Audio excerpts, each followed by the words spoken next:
seguimos aprendiendo mucho de la resistencia del pueblo argentino en estos 4 años y se demostró que la madurez y la unidad también de ese pueblo facilita la victoria. Y hablando de resistencia, tenemos ahora en segundo lugar al compañero David Alvarado. David, yo no leí en el caso de Paula, pero David, venezolano, por supuesto también del capítulo Venezuela de la red, nos va a exponer, o su ponencia en este caso se llama América Latina, de los movimientos sociales como resistencia al poder popular como alternativa. Adelante, camarada David.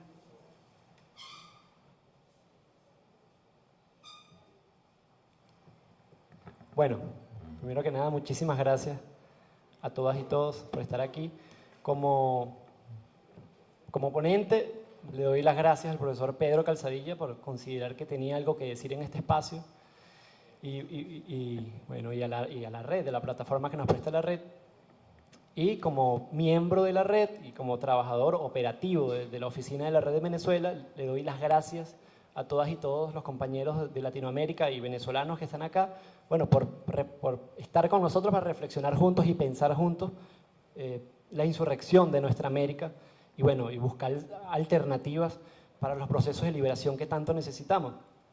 Para mí es un honor, gratamente, es un gran honor estar acá y compartir mesas, compartir discusión, bueno, con quienes han formado de alguna manera parte de lo que puedo considerar mi pensamiento político. Sí, profesor como Héctor Díaz Polanco, Claudio Katz, la misma Paula.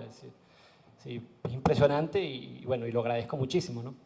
Yo, sobre la base de esto, quería, como bien lo titula la ponencia que se acaba de decir, de los movimientos sociales como resistencia al poder popular como alternativa, bueno, a la luz de las insurrecciones latinoamericanas se me aparecen algunos problemas y angustias profundas, reales y revolucionarias que me gustaría, bueno, discutir, lanzar a la discusión para pensar un poco en las dificultades y en los retos que se nos presentan, ¿no? Yo, en primer lugar, básicamente quería problematizar un poco sobre la necesidad de entender los movimientos sociales más allá de meras resistencias en contra del neoliberalismo, ¿sí? Y entender un poco si la toma del poder de los procesos que han surgido de la resistencia han significado la transición a una alternativa, es decir, si las resistencias y los sujetos sociales que han resistido las arremetidas del neoliberalismo, una vez que se ha tomado el poder, han significado esos mismos sujetos, no individuales, sino colectivos, la alternativa, es decir, la construcción de lo nuevo, ¿no? Bueno, en primer lugar, pudiéramos decir que el neoliberalismo surge como el intento de recomponer la tasa de ganancia capitalista una vez que ha logrado ser alterada a partir de experiencias históricas de las luchas de clases, como por ejemplo el estado de bienestar, etcétera. Que bueno, no es que estemos haciendo oda al estado de bienestar, pero bueno, lograron incidir en la tasa de ganancia a partir de, bueno, la elaboración de sistemas públicos de salud, salud pública, aumento de salarios, disminución de las horas de trabajo. Y esto trajo una arremetida fundamental de un modelo planificado, elaborado con economistas de la élite, que fue, bueno, el modelo neoliberal, que llega con una profunda violencia para nunca más poner en riesgo la tasa de ganancia que una vez se vio afectada, y lo hace a partir de un sistema o de un método que acumula capital a partir de la desposesión de los bienes fundamentales de la vida. Por supuesto, no queda extrañado de esto el sentido fundamental de la extracción de plusvalía, es decir, del robo de fuerza de trabajo como acumulación de capital. Eso no se suplanta con esto para quienes pretenden desactualizar la crítica marxista con el neoliberalismo, para nada. Simplemente que el neoliberalismo amplía los ámbitos de la mercantilización de la vida y despoja a los sujetos sociales de todos los ámbitos de la reproducción de su vida, y esto crea, evidentemente, un inmenso cúmulo de resistencia que son esos sujetos despojados de sus bienes fundamentales por los cuales pueden reproducir su vida. Lo mencionaba Paula, por ejemplo, la guerra del agua que se desarrolló en Bolivia fue fundamental y fue exitosa además, y eso, bueno, en cierta forma surge y posibilita o hace posible que Evo Morales acceda al poder. las luchas históricas desarrolladas en Ecuador, donde zumbaron consecutivamente una cantidad de presidentes, uno tras otro, justamente a partir de la lucha y la resistencia que ante el modelo neoliberal que despoja a los bienes naturales, bueno, logran acceder al poder. Ahora, ese acceso al poder ha significado ahora que los sujetos sociales que resistían fueran los protagonistas del nuevo modelo que se constituyó como modelo antineoliberal. Esa es una inquietud que a mí se me presenta que nos interesa problematizar, porque me parece que en la clave de esta discusión está un poco lo que está pasando en América Latina en general, ¿no? Esto revela una contradicción entre la resistencia y la alternativa que, a la luz de una mirada, pudiéramos caracterizarlo como un problema ético. Disculpe, voy a tomar agua porque estoy bien loco, la voz seca. ¿Y por qué digo un problema ético? No estamos hablando de la ética formal, de la ética normativa abstracta, que es la ética aristotélica kantiana, que es la que se impuso en todo el ámbito normativo, ¿no? Esa ética no sirve para absolutamente nada, porque no da cuenta de los procesos reales. Esa es una ética que legitima el sistema liberal de vida, ¿no? Aristóteles mismo lo dice. La verdad es un problema teórico y la práctica solamente da cuenta de la obra. Y si da cuenta de la obra, da cuenta de lo particular. Por tanto, lo universal es un problema teórico y lo práctico es un problema particular. Si la ética se pretende buscar verdades, es decir, normatividades universales, no puede ser nunca práctica, tiene que ser siempre teórica. Es decir, Aristóteles se revela ahora como uno de los mayores fundamentadores, Aristóteles y Kant, de la ética liberal, ¿no? Entonces, no es en estos términos éticos en que estamos diciendo que la contradicción entre resistencia alternativa se nos revela como un problema ético, sino más bien desde una ética práctica que dé cuenta de los problemas sociales reales, y esa es una ética que me parece que, de acuerdo con el profesor Héctor Díaz Polanco, que decía, bueno, la izquierda no se ha tomado en serio el problema de la ética.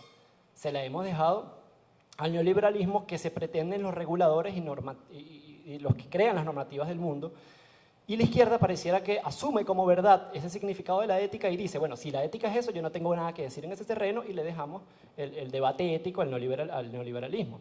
Y por otro lado, pudiéramos decir que tampoco nos ocupamos de la ética porque hay una falsificación de lo dicho por Marx, de que la conciencia, o que el ser social determina la conciencia. Pareciera entonces que si la ética es un asunto teórico, no hay que preocuparnos por alimentar una conciencia ética, porque de lo que tenemos que hacer es transformar las relaciones prácticas, crear seres humanos honestos, etc. Y esos seres humanos honestos y esa realidad buena va a impactar la conciencia, entonces no hay que preocuparse por la ética, porque ya lo que hay que hacer es transformar la realidad. Eso es una falsificación con la cual intenta despojarse del problema de la ética, que es un problema fundamental. Ahora, si alguien se ha preocupado de actualizar el debate de la ética en América Latina y en el mundo, y que diría, en los últimos 50 años, para mí ha sido Enrique Dussel, quien ha construido, en términos problemáticos, podemos estar de acuerdo o no con su ética, pero ha tenido una intención de construir una ética que refute esa pretendida ética universal, porque él dice, bueno, yo construyo una ética que dé cuenta de poder juzgar a los hechos históricos, a los procesos históricos. Entonces, sobre la base de una ética que pueda juzgar los sistemas históricos, es que decimos que se presenta una contradicción entre resistencia alternativa. Podemos establecer dos grandes principios de esa ética de Dussel, una que es la vida y su conservación como elemento fundamental del principio de la ética, y el otro gran principio es la participación simétrica de los afectados en los grandes problemas que oprimen a los seres humanos. El primer principio ético, uno pudiera decir, bueno, lo cumplen los procesos progresistas que hemos tenido, porque si son procesos antineoliberales, apuestan a la vida, y son antineoliberales, o no apuestan a devolverle lo que les ha sido desposeído a partir de la privatización a los pueblos. Entonces, bueno, es un sistema ético, si pudiéramos decir, tiene un criterio ético allí. Pero me parece a mí que la falencia está en el segundo gran principio ético, que es el de la participación simétrica de los afectados. Porque que los procesos de resistencia no se vean como la construcción de la alternativa cuando se accede al poder, se está negando de esa participación simétrica a los afectados, que son los que deberían ser los sujetos protagonistas en el proceso del poder, ¿no? Entonces, lo justo, si hablamos, disculpen, si hablamos en términos convencionales de la ética, lo justo sería que quienes se les vea afectada su vida a partir de un modelo histórico injusto, sean quienes puedan resolver esos grandes problemas participando activamente, participando protagónicamente. Ahora, cuando se extraña los sujetos que resisten de la participación protagónica, estamos incurriendo en un problema ético, de contradicción ética, que hay que atender, ¿sí? Que hay que atender. Nosotros mismos, no es por eso que estemos diciendo que los procesos progresistas no sirven para nada, no, por supuesto que sí, y los reivindicamos y estamos aquí apoyándolos justamente, y estamos aquí queriendo que vuelva Evo, y estamos aquí queriendo restituir lo que hemos alcanzado. Simplemente creo que necesitamos dar un poco esta discusión. Para mí, por favor me avisen cuando me falte para saber, para mí hay alguien que logra un poco que logra resolver un poco esta contradicción entre resistencia y alternativa, y es justamente el presidente Chávez, el comandante Chávez, con su noción de poder popular como fundamento del socialismo, logra identificar, bueno, esa contradicción e intenta resolverla, y creo que lo logra preliminarmente. ¿En qué sentido? Bueno, si bien el presidente Chávez crea el modelo de una democracia participativa y protagónica, en donde el sujeto, históricamente, bueno, evidentemente es el pueblo el que participa y el que protagoniza, pero es un pueblo que no es un pueblo aislado, o Chávez no se inventó la categoría de poder popular y no se inventó las instancias que componen el poder popular de la nada. Son justamente sujetos que vienen de una acumulación de fuerza y una experiencia de lucha, también aquí en Venezuela, porque se ha producido como la crítica de que las comunas y los consejos comunales fueron un decreto de Chávez. Vamos a crear comunas, y se le ocurrió decretar comunas, y se le ocurrió decirle al pueblo que se organizara en algo que se llamaba consejos comunales. Eso es no entender el problema dialécticamente, tal vez porque nuestros procesos de resistencia y de lucha no fueron tan visibles y no tuvieron tanto impacto como lo tuvieron los de Bolivia, porque fueron procesos exitosos, donde se logró conquistar y ganar una guerra que fue la del agua, la del gas, etcétera. Pero sí, efectivamente hubo procesos de lucha y acumulación de fuerzas que se generaron principalmente en los barrios de Caracas, y esos son los sujetos que Chávez convoca a la composición del nuevo modelo de poder popular, que van a ser los sujetos protagónicos en la construcción del socialismo, de la alternativa. Por ejemplo, una primera experiencia que fueron llamadas las asambleas de barrios, se generaron de 1991 a 1993, en donde se reunían más de 200 barrios de Caracas, de la capital, para discutir una alternativa ante el modelo neoliberal que pudiera garantizar el problema de la tenencia de la tierra y conseguir alternativas antineoliberales, ¿no? Fueron discusiones que duraron aproximadamente 2 o 3 años. En algún momento, en los primeros momentos del MBR 200 participaron en esa discusión, pero ese gran debate a nivel barrial, que se llamaban las asambleas de barrios, tenían como dos grandes propuestas. Una, eso, la tenencia de la tierra, y una alternativa antineoliberal. Del problema de la tenencia de la tierra surgen una propuesta que luego Chávez, cuando llega al poder, les da participación política, que fueron los comités de tierras urbanas y las mesas técnicas de agua. No fue que Chávez se inventó un día y dijo, bueno, vamos a crear algo que se llama mesas técnicas de agua, como algunos críticos positivistas antidialécticos creen, sino que Chávez recoge esa acumulación y dice, bueno, vamos a darle participación política a los afectados que por la planificación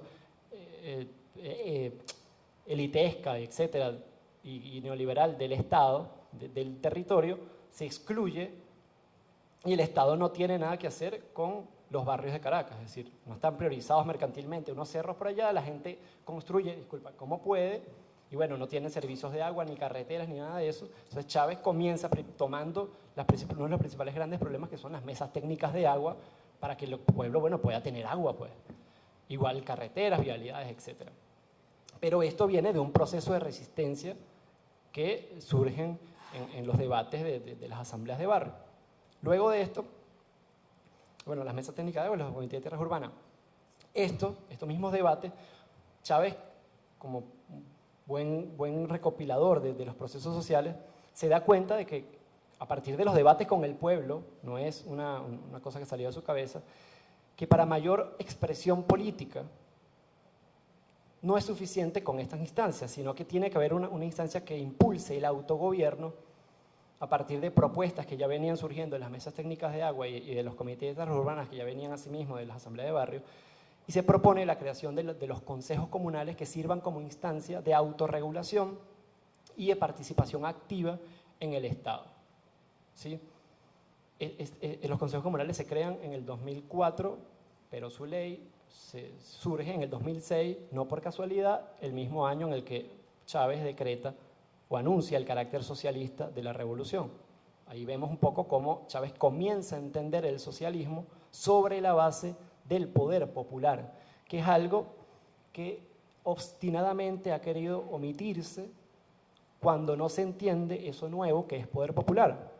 Porque no entendemos cómo se come eso, cómo el poder popular puede ser el fundamento del socialismo. Entonces, como no se entiende, pareciera que se quiere borrar a la fuerza ese fundamental carácter popular del socialismo de Chávez y se quiere quedar con los términos ortodoxos de, bueno, socialismo en las fábricas, el socialismo a partir de los términos clásicos que no entendemos, y ocurre un gran problema de interpretación del socialismo venezolano, al menos el pretendido, porque se omite el carácter popular que tenía para Chávez y que debía tenerlo. Entonces, pero Chávez se da cuenta de otro gran problema, que es que los consejos comunales estaban, pareciera, destinados a la localidad, ¿sí? a resolver problemas demasiado locales, porque eran grupos muy reducidos de familias en zonas muy específicas. Y Chávez en el 2006 dice, lanza como una sentencia, dice, bueno, tenemos que tener cuidado con la trampa de la localidad cuando damos participación al pueblo, porque podemos decir, nosotros damos participación al pueblo, pero están confinados a asuntos muy estrictos de la comunidad que terminan al final asfixiados con la lógica del Estado, bueno, nacional, etc. Entonces, Chávez dice, lo local, textualmente, lo local confinado a lo local es antirrevolucionario. Y se da cuenta de que es necesario crear una instancia de mayor envergadura, de mayor carácter autónomo, que dé cuenta del autogobierno y que forme parte fundamental del Estado.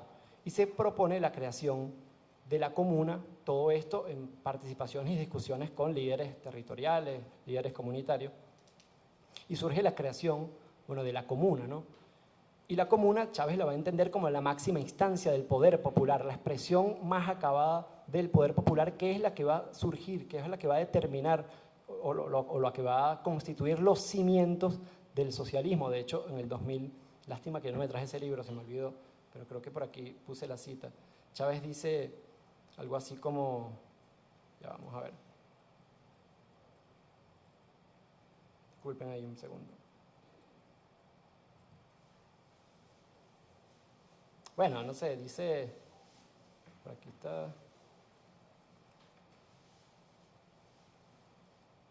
A ver. Ajá. Aquí, dice Chávez, la comuna debe ser el espacio sobre el cual vamos a parir el socialismo. El socialismo desde donde tiene que surgir, que no es desde la presidencia de la República. Chávez está asumiendo. ¿Y por qué dice esto? No es por un antojo romántico de parecer, no sé, Chávez lo dice porque, bueno, el socialismo tiene que surgir de las bases fundamentales que lo hicieron posible, que son las resistencias populares, que son los que han padecido los malestares fundamentales históricos del capitalismo, que no son nuevos sujetos, son los sujetos de siempre, el explotado, los trabajadores, los excluidos. Y son esos sujetos de resistencia los que tienen que formar parte fundamental de la alternativa. Y con esto Chávez está, y esto es lo fundamental, elaborando una transición de un Estado capitalista, opresor, a un Estado que va extinguiéndose, que va diluyéndose poco a poco en un Estado donde entre la resistencia del poder, es decir, del poder popular, de los sujetos oprimidos como partes fundamentales. Chávez está dándose cuenta de que si los que han estado en la resistencia deben estar ahora en la alternativa, eso implica una transformación del Estado. Eso no se puede hacer espontáneamente o por decreto, implica una transformación fundamental del Estado, transformación que se ha visto perturbada históricamente un poco por lo que ponía Manuel ayer de las propias contradicciones que ya heredó del propio Estado. Pero, es decir, Chávez cree y trata de resolver con la noción de la comuna, como el fundamento del socialismo, trata de resolver la gran contradicción entre la resistencia que ha siempre combatido las agresiones del neoliberalismo y del capitalismo en general, y los ha constituido como alternativa fundamental, la cual es el socialismo, pasando fundamentalmente por una transformación del Estado donde ya no es la presidencia de la República, donde ya no es las alcaldías, etcétera, las gobernaciones las que dictan las normas de cómo, sino son las propias alternativas del pueblo, las propias formas de organización popular las que deben dar las nuevas maneras de relacionarlos, crear nuevos sistemas. Se creó una ley de sistema económico comunal, etcétera, que, bueno, que tiene que ser el eje fundamental del nuevo proceso. Entonces pudiéramos decir, bueno, y Chávez hizo otra cosa. Chávez dice, bueno, el hecho de que ahora la comuna forme parte fundamental de la transformación del Estado no quiere decir que ahora la comuna van a ser apéndices del partido. Y lo dice muy claramente, dice, cuidado, se lo dice a sus militantes, y lo dice el creador de uno de los mayores partidos más robustos del continente. Y lo dice, cuidado con creer que el partido tiene que darle orientaciones al poder popular en la creación de esto que estamos llamando la creación de lo nuevo. Esto significaría, dice Chávez, un aborto. Estaríamos abortando un parto, el parto histórico de la creación del socialismo que tiene que surgir desde los oprimidos, desde quienes resistieron siempre las luchas neoliberales y capitalistas. Bueno, ese aborto histórico pudiéramos discutir acá si se está produciendo hoy en Venezuela. Eso es una discusión para también llevarla, ¿no? Entonces, Chávez se está revelando, diría Dussel, yo no sé si lo diría, pero en términos de Dussel, como un ético, es decir, un ser humano que construyó su poder popular y su socialismo desde la ética fundamental. Ahora, tendríamos que remitirnos a qué estamos entendiendo por ética para entender este enunciado. Entonces, yo creo que me interesan traer estas discusiones porque creo que estamos llamados, bueno, a ver de qué manera refundamos un poco las formas de nuestra lucha y cómo entendemos la propia izquierda. Sí, la izquierda, me parece, no la podemos entender solamente desde... Si la renovación de la izquierda no se trata simplemente de renovar los métodos mediante los cuales negar al capitalismo. Sí, eso es básicamente lo que hacemos, lo que estamos haciendo es correr un poco la arruga, donde ya el discurso ahora pasa para lo simbólico, para lo mediático. Entonces, ahora todos los problemas son los medios de comunicación que transformaron las conciencias de los votantes y fueron a votar en contra, qué malos son los medios, ahora la lucha es simbólica. Ya la lucha no es práctica, ahora es simbólica. Entonces vamos siempre reactualizando las maneras de criticar al sistema capitalista, pero no entendemos el rol fundamental que tenemos de fundar de izquierda desde es decir, entenderla positivamente, ya no solamente en términos negativos, en términos dialécticos, donde el negativo siempre va a estar como parte constitutiva, sino entenderlo como producción de lo nuevo, es decir, de lo nuevo que surge de la crítica al capitalismo. ¿Sí? Entenderlo positivamente, y estamos llamados a eso, a una izquierda que piense en términos positivos, en términos creativos, donde creemos la posibilidad, donde nos sentemos a reflexionar cuáles son las alternativas que tenemos para acabar con el modo de producción capitalista en los términos neoliberales como lo conocemos, y qué estamos haciendo como izquierda que cuando se toma el poder, quienes han sido los históricos resistentes no forman parte fundamental de la alternativa, y preguntarnos si eso está influyendo en el cambio de correlación de fuerza que estamos viviendo actualmente en el continente. Me parece que quiero expresar esto porque estoy aquí con camaradas que están de diferentes países y creo que esto es lo que tengo que decir porque me interesa. No, yo siento que no digo nada haciendo una exposición de mis últimas investigaciones, no sé, de la filosofía de la praxis. No me interesa. Me interesa es decir algo que pueda lanzar, es decir, presentar una duda tal vez y bueno, y comenzar a pensar las cosas desde otros términos. Bueno, yo creo que con esto he dicho lo que tenía que decir. Agradezco nuevamente al profesor Pedro Calzadilla, a la Red Intelectuales. Les doy las gracias a todas ustedes y a todos ustedes por estar aquí o me faltó una cosa. Creo que desde esa concesión ética que ya hemos hablado, estamos dejando por fuera las luchas feministas de las mujeres que nos están diciendo a gritos y nos están haciendo, ¿sí?, que veamos la participación simétrica que tienen que tener dentro de la composición política y no estamos haciendo caso. Venezuela no es la excepción de eso, y lo digo abiertamente. Porque tengamos ministras y diputadas mujeres, eso no le da un carácter feminista a la revolución. No, no es eso, ¿no? Se trata de asumir protagónicamente la participación de la mujer en la construcción de las nuevas alternativas y de las políticas. Y las mujeres no por casualidad están también levantadas ahora. Entonces, bueno, eso era todo. Muchísimas gracias.